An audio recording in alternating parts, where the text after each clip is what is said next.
Good morning student, my name is Sumit Sharma और आज हम पढ़ने जा रहे हैं अपने सोशल स्टडी के चैप्टर 20 जिसका नाम है foreign policy of India and it's relation with the neighbouring country.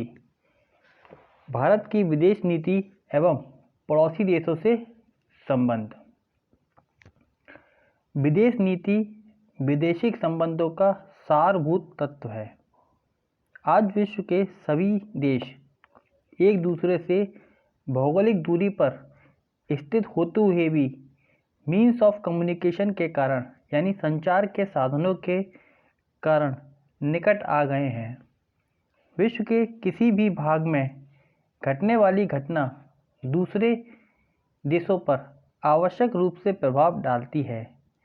विश्व के सभी देश एक दूसरे पर निर्भर हैं। यही कारण है कि विश्व में राजनीति में अंतर्राष्ट्रीय संबंधों के विकास तथा निर्माण को महत्व दिया गया। अपने विदेश संबंधों को अपनी इच्छा अनुसार चलाने के लिए एक श्रेष्ठ विदेश नीति की आवश्यकता होती है।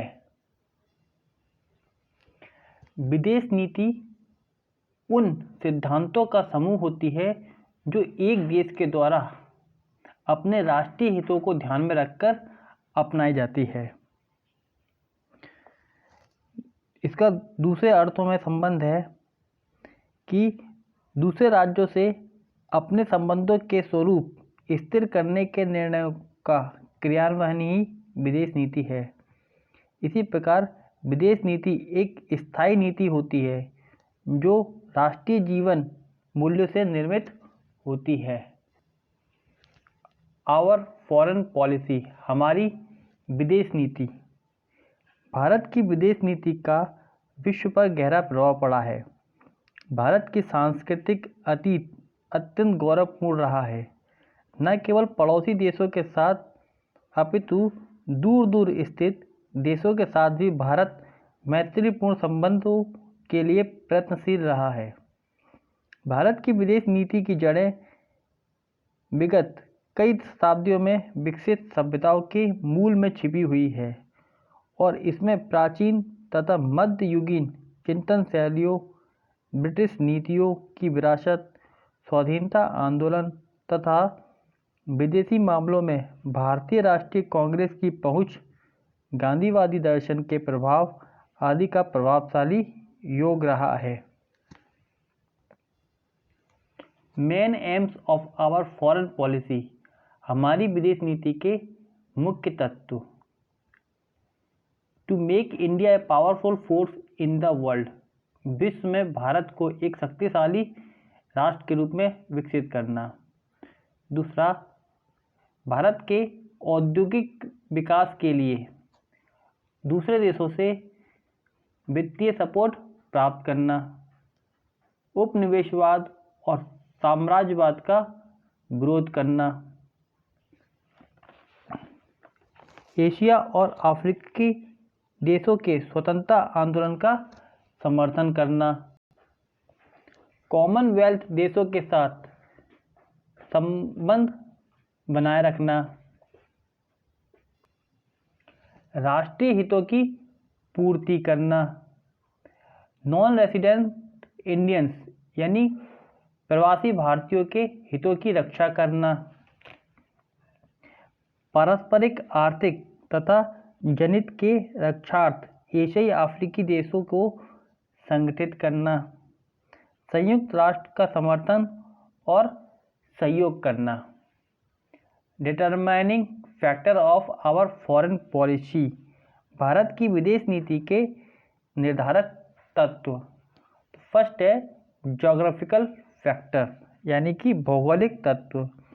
भारत की विदेश नीति के निर्धारण में भारत के आकार, एशिया में अपनी विशेष स्थिति तथा दूर दूर तक फैली सामुद्रिक और पर्वतीय सीमाओं का विशेष स्थान है।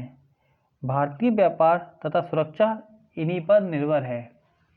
सेकंड है नॉन अलाइंड मूवमेंट यानी कि गुट निरपेक्षता। विश्व दो गुटों पूंजीवाद और साम्यवाद में बटा हुआ था। दोनों में मनमुटाव के कारण शीत युद्ध चल रहा था। भारत ने इन दोनों गुटों से अलग रहकर अपने आप को कूटनिरपेक्ष देश रखा, जो दोनों गुटों के मध्यस्थ का कार्य कर अंतर्राष्ट्रीय तनाव को कम करने में सहायता करता रहा। हिस्टोरिकल ट्रेडिशन, ऐतिहासिक परंपराएं। भारत की विदेश नीति सदैव शांति प्रिय रही है। भारत की अपनी प्राचीन संस्कृति और इतिहास है। आज तक भारत ने किसी दूसरे देश पर प्रभुत्व स्थापित करने का प्रयत्न नहीं किया। यही परंपरा वर्तमान विदेश नीति में देखी जा सकती है। नेशनल इंटरेस्ट यानी राष्ट्रीय हित। पंडित जवाहरलाल नेहरू ने संविधान सभा में कहा था कि किसी भी देश की विदेश नीति की आधारशिला उसके राष्ट्रीय हित की सुरक्षा होती है और भारत की विदेश नीति का ध्येय यही है। Main principle of our foreign policy. Bharat की विदेश नीति के प्रमुख सिद्धांत। पहला है नॉन अलाइन मूवमेंट यानी गुट निरपेक्षता। विश्व में शांति व सुरक्षा बनाए रखने के लिए भारत ने गुट निरपेक्षता की नीति अपनाई, जिसका अर्थ है शक्तिशाली गुटों से दूर रहना। गुट निरपेक्षता की नीति न तो पलायनवादी है और न ही अलगाववादी, बल्कि मैत्रीपूर्ण सहयोग को संभव बनाने वाली है। Opposition of colonialism and imperialism यानी साम्राज्यवाद और उपनिवेशवाद का विरोध।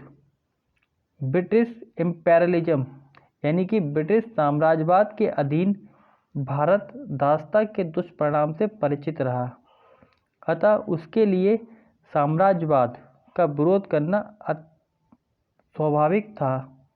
भारत संयुक्त राष्ट्र में उपनिवेशवाद यानी कॉलोनिज्म के विरुद्ध भी आवाज़ उठाता रहा।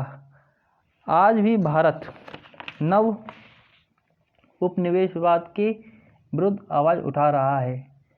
इंडोनेशिया, लीबिया, नामीबिया आदि साम्राज्यवाद से त्रस्त देश हैं।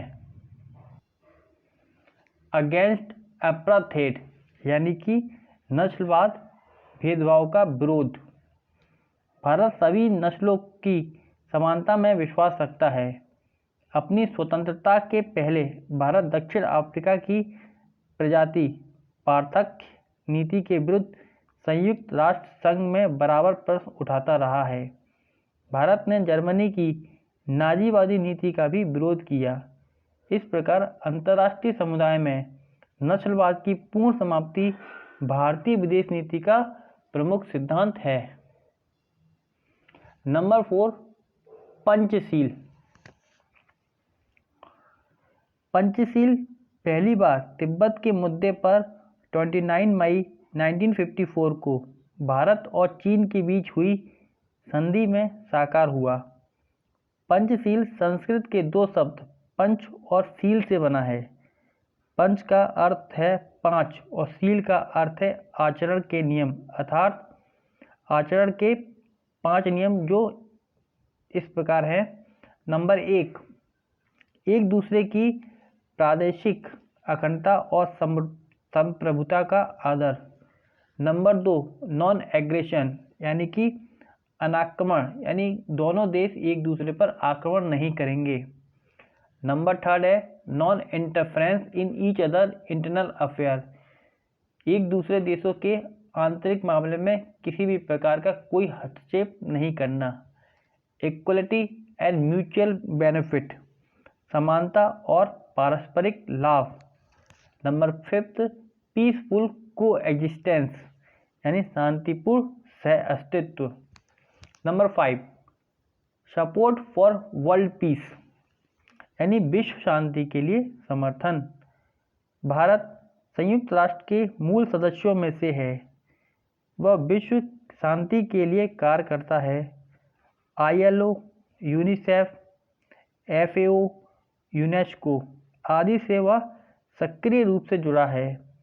भारत सदैव लोगों के सामाजिक और आर्थिक कल्याण के लिए यूनाइटेड नेशन के निर्देशों का पालन करता रहा है। सपोर्ट डिसआर्ममेंट, निशस्त्रीकरण का समर्थन। आज भारत शस्त्रों की होड़ रोकने का समर्थक है। इसके लिए आवश्यक है कि जो शस्त्र बनाए जा रहे हैं उन्हें ना बनाया जाए और जो बने हैं उन्हें नष्ट कर दिया जाए। केवल निशस्त्रीकरण ही अंतर्राष्ट्रीय शांति को सुदृढ़ बना सकता है। डिसआर्ममेंट से बचाए धन और साधनों के उपयोग से सभी देशों का विकास हो सकता है। नंबर 7 है न्यूक्लियर पॉलिसी, यानी कि परमाणु नीति। भारत परमाणु नीति का युद्ध के लिए प्रयोग करने के विरुद्ध है। भारत अंतरिक्ष के परमाणुकरण का समर्थन नहीं करता, तथापि वह परमाणु अप्रसार संधि का विरोधी है क्योंकि वह पक्षपात पर आधारित है। सपोर्ट टू शार्क, यानी शार्क से सहयोग। दक्षिण एशियाई राज्यों के साथ भाईचारे के संबंधों का विकास करने के लिए भारत ने शार्क की स्थापना में सहयोग दिया है। शार्क में भारत, नेपाल, श्रीलंका, बांग्लादेश, पाकिस्तान, भूटान और मालदीव आदि देश सम्मिलित हैं। इस प्रकार आज का हमारा लेक्चर यहीं समाप्त होता है। भारत के अपने पड़ोसी देशों के संबंध के बारे में हम अगले पार्ट में देखेंगे। So God bless you, thank you.